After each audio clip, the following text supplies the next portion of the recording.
Once upon a time, in the distant land of Eldraine, there was introduced a type of artifact token called food tokens, which could be tapped, sacrificed, and with 2 additional mana paid, you could gain 3 life. And I wasn't much of a fan of it at the time. The taste was like cardboard and the ability was remarkably unremarkable. It was like someone boiled chicken and thought adding salt and pepper would make it too spicy. What's that? So my producers told me that we've apparently returned once more to the world of Eldraine, and the food is better now, so let's have a look. One of the legendary creatures from the wilds of Eldraine is Greta, Sweettooth Scourge, which is a play on Gretel from Hansel and Gretel if that reference wasn't obvious. She's a 3/3 human warrior for 1, a black, and a green. When she enters the battlefield, we create a food token. We can pay a green and sack a food to put a +1/+1 counter onto a target creature. This ability can only be activated at sorcerer speed. We can also pay 1 and 1 black, sack a food, and then we draw 1 card and lose 1 life. This creature intrigues me.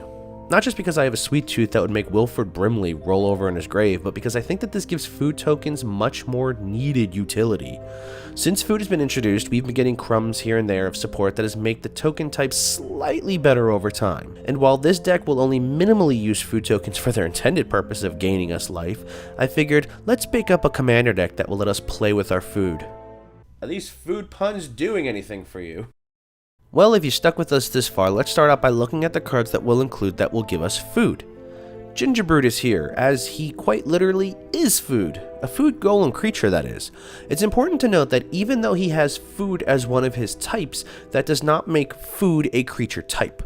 Now this is an excellent early game play that will let us get in some nice chip damage because he has quite unique evasion on him, only being blockable by hasty creatures should we want to put in that 1 extra mana. Gilded Goose comes into play with a food token and allows us to trade in a food for a mana and a bit of a weird retooling of Birds of Paradise. It can also produce additional food tokens for us, which will be excellent late game advantage once our mana engine no longer requires the goose. Tough Cookie is a food golem that also comes with a food token friend. This one actually has some utility in that it can turn our non-creature artifacts, like our food tokens, into 4/4 creatures until the end of turn. This is actually really funny to me because we can turn our entire board of food tokens into attacking food. Careful folks, this is the food that will bite back. Minstrosity is a pretty fragile creature that will give us a food token when it dies, so I prefer to send this into the Skull Clamp and get us a ton of value out of its death trigger. Sir Ginger is in here and is largely the cause behind this deck. I think this is an amazingly designed card. She gets much more powerful if an opponent has a Planeswalker in play, and while that might not be super often in certain playgroups, I love having additional gingerbread creatures that have value to them. She's going to grow stronger from our food tokens getting sacrificed, which gives her quite the potential to be a game ender with that trample. Peregrine Took gives us an extra food token whenever we create any number of food tokens, which can be pretty handy if we need to get that artifact count up. We can also trade in 3 foods to draw a card. It's important to note that for a lot of the cards that reference food, we can also use the food golem creatures like the Gingerbread to sacrifice. Now, I am not running Doubling Season or Parallel Lives in this deck, largely because I wanted to keep the cost down, but if you have them, by all means, run them. They do help the strategy of the deck in both the +1/+1 counters that we get from some of our cards and by making extra tokens, but both are usually rather expensive includes for me to consider. Savvy Hunter is perhaps my favorite token generation because she gives us a food token whenever it attacks or blocks, and in addition, we can trade 2 tokens for a card draw. This deck does want to go into combat a little more than some other decks, and Savvy Hunter is my usual go-to for this need. We can swing at an opponent that can net us a food token, and even if the attack is somehow blocked, the purpose was to get the token. Experimental Confectioner has an ETB that creates us a food token, and then whenever we sacrifice a food, we make a 1/1 black rat creature token that can't block. This will give us a healthy supply of continuous token production. I do also have a number of other cards that we'll get to later on that do the same thing in creating us additional tokens in addition to our food. Gumdrop Poisoner has an adventure side that gives us a food token for 1 black mana at instant speed. The creature side has lifelink, and when it enters the battlefield, a target creature gets -X/-X until the end of turn, where X is the life that we've gained this turn, giving some relevance of using food the correct way. Rapatia's Guest gives us a food token whenever our creatures deal combat damage to a player. Whenever we sacrifice a food, we put a +1/+1 counter onto the rapacious guest. Lastly, when it leaves the battlefield, regardless of what way, target opponent will lose life equal to its power. This can be great to just sit out and gain up a ton of +1/+1 counters, and then when it goes to the graveyard, an opponent's going to lose a lot of life. Tireless Provisioner is great in this deck.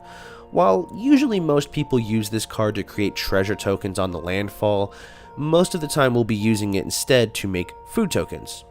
Academy Manufacturer is a neat replacement effect that turns any one artifact token we create, either a clue, a food, or a treasure, into all three, making our food generation double as mana ramp, and I guess we get the clues. Combine this with the aforementioned Tireless Provisioner, and we actually will get all three kinds of tokens whenever any land enters our battlefield. Provisions Merchant gives us a food token upon it entering the battlefield. Whenever it attacks, we can sacrifice a food, and if we do, our attacking creatures get +1/+1 and trample until the end of turn. This can be a great way to convert our tokens into a modified overrun effect, getting that damage through and possibly securing us a win. We do have another card in this deck that will give us a tremendous buff based on our food count, and this giving them trample, these two will make almost a win condition out of them combined. Gluttonous Troll gives us food tokens equal to the number of opponents we have when it enters the battlefield, and then we can sacrifice another non-land permanent to give the troll +2/+2 until the end of turn. So if we have excess mana sitting around, we can always bulk up the troll and swing in for quite a bit more damage. Guillaume is basically the OG food commander, and with his ability giving us food for each non-token creature that enters the battlefield during our turn, and giving us protection, I feel like he's an absolute shoo-in. Scream Puff is another combat-aligned creature that'll give us a food token whenever it deals combat damage to a player. I absolutely love the design of the Sweettooth creatures from Wilds of Eldraine. It's like if Tim Burton directed a reboot of Candyland. Old Flitterfang gives us a food token on each turn if a creature's died that turn. We can also sacrifice a creature or artifact to give Old Flitterfang a little power boost for that turn, which will also trigger his other ability. We also have a few food cards that are filling the non-creature slots. Candy Trail gives us the 1-drop Scry in addition to its usual food ability, and we can also draw upon its clue abilities to, well, draw a card. Golden Egg is here to draw us another card, and it can be used to make a mana of any color. I like that all of these food cards also still retain the generic food ability of pay 2, tap, sack, and then gain 3 life. Lembas scries us 1, and then when it goes to the graveyard from the battlefield, it'll actually get shuffled back into the deck. 3 Bowls of Porridge is absolutely adorable, and it's a food card that can double as a removal card, or it can tap down a threat if need be. We're only able to pick each option once for each instance this card enters the battlefield, so you have to sacrifice it and then recast it to reset that ability. Ariette's Tempting Apple is super fun if you ask me, letting us steal a creature until the end of turn, and given how we have plenty of ways in this deck to just sacrifice our creatures, it would be most unfortunate if we were to sacrifice that creature that bit our apple. The Underworld Cookbook is in here, and while Asmiranda Bippity Boppity Boop isn't in the deck because she's in black and red and not black and green, her cookbook does do us wonders in giving us a food outlet that combos nicely with cards like Cauldron Familiar. Witch's Oven is here too, and also combos pretty nicely with a lot of the cards in this deck. This could be an excellent way to get us out food tokens, especially with the aforementioned Cauldron Familiar. We aren't quite running any infinite combos to break the Cauldron Familiar, as the Cat Oven is a strategy I use in my Hobbit deck, but this is still a fun interaction. Trail of Crumbs lets us pay 1 whenever we sacrifice a food to dig 2 cards deep for a permanent, and then add it to our hand.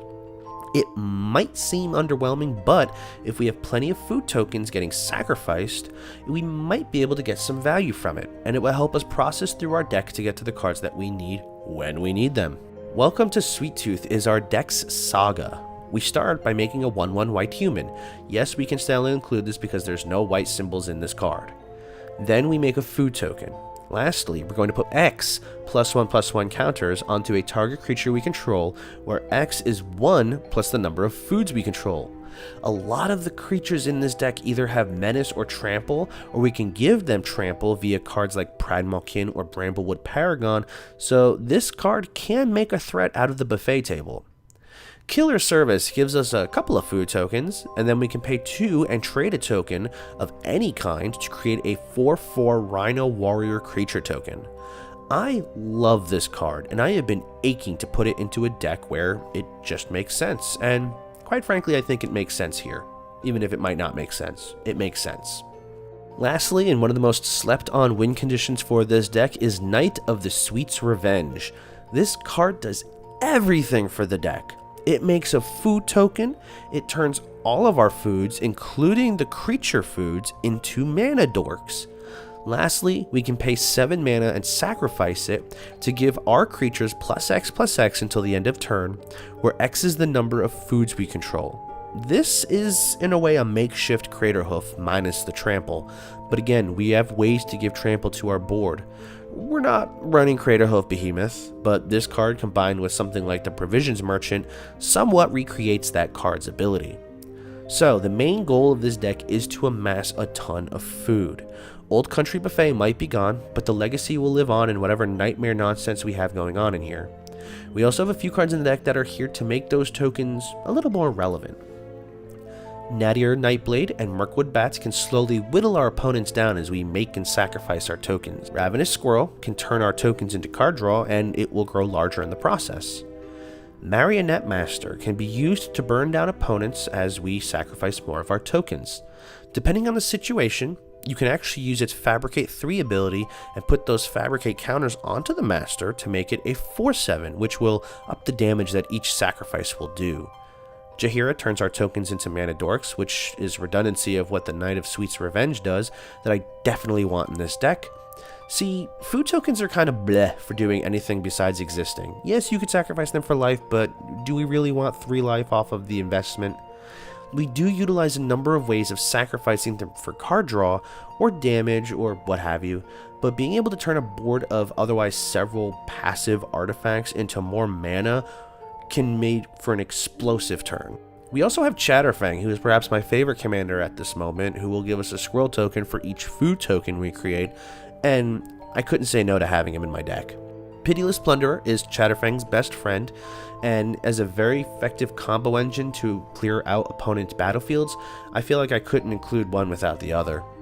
I'm also on Culling Ritual, which is a grossly underrated card in a deck like this that has tons of expendable tokens. This can be used to get a huge surge of mana to help us churn out more of our game plan.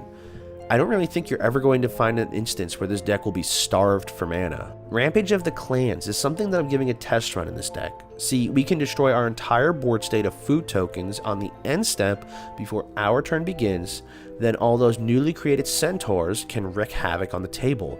Yes, it will give our opponents some creatures should they have any artifacts or enchantments in play, but this will also likely make us outnumber them, and it can actually clear out a few stacks pieces that we need to have removed.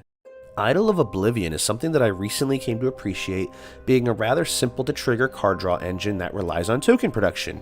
I've really grown to really love this card for what it offers, and should we ever need to make that gigantic Eldrazi token, well, I'd rather have it and not need it than need it and not have it. Cranial Plating is very strong in a deck like this that has plenty of artifacts in play. I also really like that it has the activated ability that for 2 mana we can reattach it to another creature at instant speed. The main strategy of this deck is pretty simple. We make food tokens, ensuring that we have cards out to take advantage of their being created, and then we can use them to provide us with card advantage, sack fodder to help continue our value engines. We have a number of cards in the deck that will grow stronger as we sacrifice those tokens, and so as they accumulate +1/+1 counters, we will have growing threats that can begin attacking at opponents. Now, while we're not on any technical aristocrat cards like Blood Artist, we do have a few cards like the Mirkwood Bats or the Marionette Masters who will give us some draining abilities that will start to hurt opponents for our sacrificing. We can create and break a lot of food in one turn, and with any of these cards in play, our opponents' life totals will begin to diminish. We are also somewhat of an aggro strategy. While not pushing for a quick victory by attacking quickly, we do have some threats that will start to enter combat, and we're going to begin to punish opponents for letting us cook. For now, this is going to bring us to the end of this sweet commander deck. Hey, I hope you enjoyed it, If you did, feel free to leave a like. Shares are always appreciated. If you'd like to see more decks like this, feel free to subscribe to make sure you don't miss out. And as always, I'll catch you all in the next video.